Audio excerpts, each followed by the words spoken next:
నమస్తే, welcome to Liya news. Gannavaram మాజీ MLA Vallabhaneni Vamsi jail నుంచి విడుదలైన విషయం మనందరికీ తెలిసిందే. ఆ తర్వాత ఆయన జగన్మోహన్ రెడ్డి దంపతులను కలవడం, ఆ తర్వాత ఇప్పుడు కొడాలి నాని వల్లభనేని వంశీని పరామర్శించారు అంటున్నారు. మరి వీళ్ళిద్దరి మధ్య ఏం చర్చ జరిగి ఉండే అవకాశం ఉంది? రెడ్ బుక్ రాజ్యాంగం అని వైసీపీ ప్రచారం చేస్తున్న నేపథ్యంలో దీని గురించి వాళ్ళు చర్చించుంటారా, లేదంటే రాజకీయ అంశాలు ఏమైనా చర్చకు వచ్చే అవకాశం ఉందా? మరి వాళ్ళిద్దరూ కలిసి రాజకీయ భవిష్యత్తు గురించి ఏమైనా నిర్ణయం తీసుకునే అవకాశం ఉందా? అసలు ఏం జరిగింది వాళ్ళిద్దరి మధ్య అన్న విషయాలను తెలుసుకుందాం. మనతో పాటు ఉన్నారు సీనియర్ జర్నలిస్ట్ టీవీ శ్రీనివాస్ గారు. నమస్కారం సార్. నమస్తే సార్. గతంలో కొడాలి నాని వల్లభనేని వంశీని టీడీపీలో ఈయన ప్రోద్బలంతోనే వల్లభనేని వంశీ టీడీపీలోకి వెళ్ళారు అని చెప్పి అప్పట్లో మనం చాలా మంది చర్చించుకోవటం విన్నాము.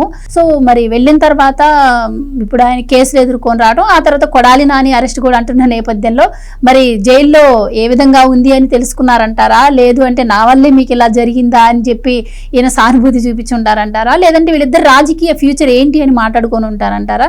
సో ఏం నడిచుంటుందంటారు వాళ్ళిద్దరి మధ్య? Birds of same feather flock together. ఇప్పుడు సేమ్ ఫెదర్ బర్డ్సే కదా. గన్నవరం మాజీ ఎమ్మెల్యే వల్లభనేని వంశీ, గుడివాడ మాజీ ఎమ్మెల్యే కొడాలి నాని భేటీ అంటే ఇది పరామర్శ భేటీగా చూడాలా. ఎందుకంటే దగ్గర 11 కేసులు, 140 రోజులు ఏమో జైల్లో ఉన్నారు. ఎవరు? వల్లభనేని వంశీ. మరి బెయిల్పై విడుదలయ్యాడు. మొన్నెళ్ళి భార్య ఆయన కలిసి జగన్మోహన్ రెడ్డిని కలిశారు. తర్వాత ఇక ఇంటికి వచ్చేసిన తర్వాత ఇప్పుడు వెళ్ళి పలకరించడాన్ని ఎలా చూడాలి అంటే, ఆరోగ్యం బాగుందా, అదేదో అతనికి వ్యాధి ఉందన్నారు, ఓఎస్ఏ. వంశీకి ఉన్నటువంటి ఆ జబ్బు ఏంటి? అది అబ్స్ట్రక్టివ్ స్లీప్ అప్నియా. ఎలా ఉంది, హెల్త్ ఎలా ఉంది, నిద్రపడుతోందా లేదా? నిద్రపోయేటప్పుడు ఆయనకేంటి, ఊపిరి ఆగే ఏదో ఉందన్నమాట. అలాంటి పరిస్థితుల్లో మరి ఆయన బయటకు వచ్చినప్పుడు కూడా మనం చూసాం. అసలు ఆయన్ని తీసుకురావటం, తీసుకెళ్ళటం, జైలు నుంచి హాస్పిటల్కి దగ్గటం, ఆ కర్చీఫ్ ఏదో అడ్డం పెట్టుకుని ఉండటం మీరు చూసే ఉంటారు. కాకపోతే బెయిల్పై విడుదలైనాక ఇక దగ్గట్లేదు అనుకుంటా. కర్చీఫ్ కూడా ఏమీ లేదు కదా. అవును, నిన్న జగన్మోహన్ రెడ్డి గారితో మీట్ అయినప్పుడు కొన్ని విజువల్స్ బయటకు వచ్చాయి కదా, వాటిలో అయితే ఆయన పూర్తి ఆరోగ్యంగానే ఉన్నట్టుగా అనిపించారు. జనరల్గా అంత ఇల్ హెల్త్. మరి ఆమె అనేక లేఖలు రాశారు. ఎవరు? వంశీ భార్య అటు గవర్నర్కి ఇచ్చారు. అసలు ఆయన ట్రీట్మెంట్ పైన అంత ఆందోళన వ్యక్తం చేసినప్పుడు మనం ఏమనుకున్నామంటే, జనరల్గా ఎవరైనా ఏమనుకుంటారంటే ఆయన బెయిల్పై విడుదలైన వెంటనే హాస్పిటల్లో జాయిన్ చేస్తారు అనుకున్నారు. ఎందుకంటే అంత క్రిటికల్ కండిషన్ కదా. అలాంటిది మరి ఏంటి, ఆయన అటు హైదరాబాద్ షిఫ్ట్ చేస్తారేమో, హైదరాబాద్లో ఏదన్నా అపోలో హాస్పిటల్లో చేరుస్తారనుకుంటే అటు నీకు విజయవాడ హాస్పిటల్లో చేర్చలేదు, హైదరాబాద్ హాస్పిటల్లో చేర్చలేదు, గన్నవరంలోనే ఉన్నట్టున్నాడు. ఈయన వెళ్ళారు పలకరీయటానికి. ఇవాళ కొడాలి నాని వెళ్ళిన దాంట్లో మరి రాజకీయం గురించి చర్చ వచ్చిందా, కేసుల గురించి చర్చ వచ్చిందా?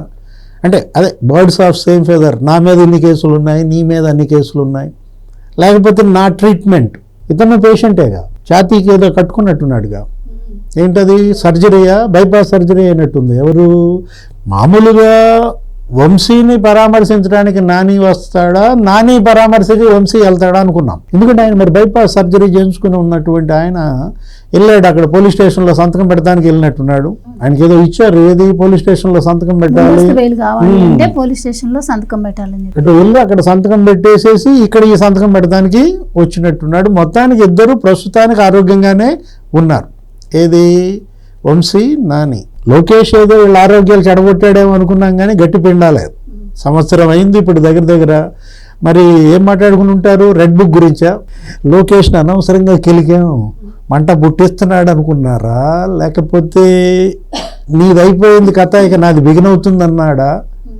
ఎట్లాగొట్లా అపోలో హాస్పిటల్, లేకపోతే ముంబై హాస్పిటల్, బైపాస్ ఇవన్నీ అడ్డం పెట్టుకుని ఒక సంవత్సరం నేను బయట ఉన్నాను. మరి నువ్వేమో మరి 140 రోజులు ఉన్నావు, మరి నన్ను ఎన్ని రోజులు పెడతారో అనేటటువంటి ఆందోళన. కొడాలి నాని అతని మధ్య జరిగిన చర్చలో ఈ కేసుల గురించి మాట్లాడుకుని ఉండొచ్చు. ఎన్ని కేసులు వంశీ మీద? 11 కేసులు అన్నారు. వాటిల్లో కూడా నీకేంటి, ఆ మట్టి మాఫియా. ఏది? గన్నవరంలో ఆయన నియోజకవర్గంలో దగ్గర అన్ని చెరువులు తవ్వేశాడని, అసలు అదేదో సిద్ధాంతం చెరువు ఏదో అన్నారు. లేకపోతే ఆ పోలవరం రైట్ కెనాల్ గట్లు ఏది గ్రావెల్ కొట్టేశాడని 26 లక్షల క్యూబిక్ మీటర్లు తవ్వేశారు, అమ్మేసుకున్నారు. ఏది? దగ్గర మరి 6 లక్షల క్యూబిక్ మీటర్లు గ్రావెల్ అంట, 20 లక్షల క్యూబిక్ మీటర్లు మట్టి అన్నారు. ఇప్పుడు యాక్చువల్గా అయితే జనరల్గా ఏంటి, 10 times ఫైన్ పడాలి. ఈ సహజ వనరుల దోపిడీ కేసుల్లో ఎక్కడైనా సరే ఇసుకైనా, మట్టి అయినా, గ్రావెల్ అయినా ఎన్విరాన్మెంటల్ ప్రొటెక్షన్ యాక్ట్ ఏం చేస్తుంది? వీళ్ళు 200 కోట్లు కొల్లగొట్టారన్నారు అంటే 2000 కోట్లు ఫైన్ అయ్యారు వీళ్ళ పైన. అంటే గన్నవరంలో వంశీ ఒక 100 టిప్పర్లు కొన్నాడు, ఆ టిప్పర్ల ద్వారా ఇదంతా అమ్మేసుకున్నారని కదా అప్పట్లో మన మీడియాలో కథనాలు. ఆయన కూడా అదే అక్కడ గుడివాడలో, ఇది మట్టి మాఫియా గన్నవరం బ్రాంచ్, అది మట్టి మాఫియా గుడివాడ బ్రాంచ్. ఆయన ఒక 100 టిప్పర్లు కొన్నాడు, అది పంట పండింది. నువ్వన్న ఆ స్కీమ్ ఏంటది? జగనన్న ఇళ్ల కాలనీల స్కీమ్ అసలు మామూలు పంట కాదనమాట, మట్టి పంట. ఏది మెరక తోలుతున్నాం అన్నారు, ఆ మెరక పేరుతో 100 కోట్లు కొల్లగొట్టారు. వీళ్ళు సెలెక్ట్ చేసుకున్న భూమి అది పల్లపు భూమి, చిత్తడి నేలలు, దాన్ని మళ్ళీ మెరకేయటానికి మళ్ళీ గవర్నమెంట్ డబ్బులు. అదే అక్కడ ఏది అప్పుడు గుడివాడ నాని ఇష్యూలో ఎవరో 16 మంది దళిత యువకులు వాళ్ళ అకౌంట్స్లో పడ్డాయన్నారు డబ్బులు. వాళ్ళ పేర్లు ఉన్నాయి, మందా చటర్జీ, మందా దివ్య. పొద్దున 1,12,00,000 పడ్డాయంట, సాయంత్రం రామకృష్ణ సొసైటీకి మళ్ళీపోయింది. పొద్దున 34 లక్షలు పడ్డాయంట, సాయంత్రం ఆ ఫిష్ ఫామ్ ఏదో ఉంది ఆ ఫీడింగ్ దానికి వెళ్ళిపోయాయి. ఇంకొకటి దాంట్లో 1,12,00,000 పడ్డాయి, అది కాస్త నీకు ఆక్వా ఫీడ్ దానికి వెళ్ళిపోయినాయి. ఆ రామకృష్ణ సొసైటీ లేకపోతే ఈ ఆక్వా, ఈ ఫిష్, ఈ ఫీడ్ కంపెనీలు ఇవన్నీ కూడా బినామీ కంపెనీలు. కొడాలి నాని ప్రభుత్వ డబ్బుని వాళ్ళ ఖాతాల్లో వేసుకుని ఇది చేసుకుంటే వాళ్ళకి నోటీసులు వచ్చినాయి అన్నారు. వాళ్ళు గోల, ఏమంటే మా డబ్బు మా ఖాతాల్లో వేశారు మీరు, మళ్ళీ మీరే తీసేసుకున్నారు, మాకు నోటీసులు కట్టమని వస్తున్నాయి ఐటీ అంటే, మీకు డెత్ సర్టిఫికేట్ ఇప్పిస్తారేదో అన్నాడని మీడియాలో విన్నాం మనం. అంటే అక్కడ గడ్డం గ్యాంగ్ ఎక్కడ గుడివాడలో. ఇప్పుడు మెరుగుమాల ఖాళీ అంట, విన్నావా పేరు? అతను ఎక్కడ అస్సాంలో ఉంటే పట్టుకొచ్చారు. గుడివాడ కొడాలి నాని అనుచరుడు ఎవరో పారిపోయినట్టున్నాడు. ఏది వీళ్ళు ఓడిపోగానే చంద్రబాబు సీఎం అవ్వగానే ఆయన పట్టుకొచ్చి జైల్లో పెట్టారో ఏదో మొత్తానికి. అతను అసలు మొత్తం అక్కడ డాన్, గడ్డం గ్యాంగ్కి ఆ దోపిడీలు లేకపోతే ఆ వసూళ్ళు, ఆ క్యాసినో అవి ఉన్నాయి కదా, పేకాట క్లబ్బులు. అంటే 5 ఏళ్ళు జగన్మోహన్ రెడ్డిని అడ్డం పెట్టుకుని మనం గుడివాడలో దోచేసాం, గన్నవరంలో దోచేసాం, ఇప్పుడు అనుభవిస్తున్నాం. ఇందాక అదే వాళ్ళ మధ్య ఏ చర్చ వచ్చింది అంటే ఇంకే చర్చ వస్తుంది? జూనియర్ ఎన్టీఆర్ ఏమన్నా ఇస్తాడా, కాల్ షీట్ సినిమా తెద్దామా, ఇవి కాదు కదా. ఇప్పుడు వీళ్ళు అడిగినా అతను ఇస్తాడో లేదో తెలియదు, ఇచ్చే పరిస్థితి కూడా ఉండకపోవచ్చు.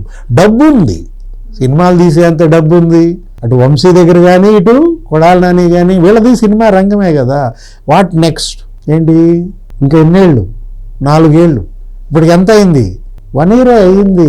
1 yearకే ఇన్ని చుక్కలు కనపడితే ఇంకా 4 ఏళ్లలో ఎన్ని చుక్కలు చూడాలనుకుంటున్నారా? ఏదైనా same feather birds flocking together. Thank you so much. Please subscribe to Leo news for more videos.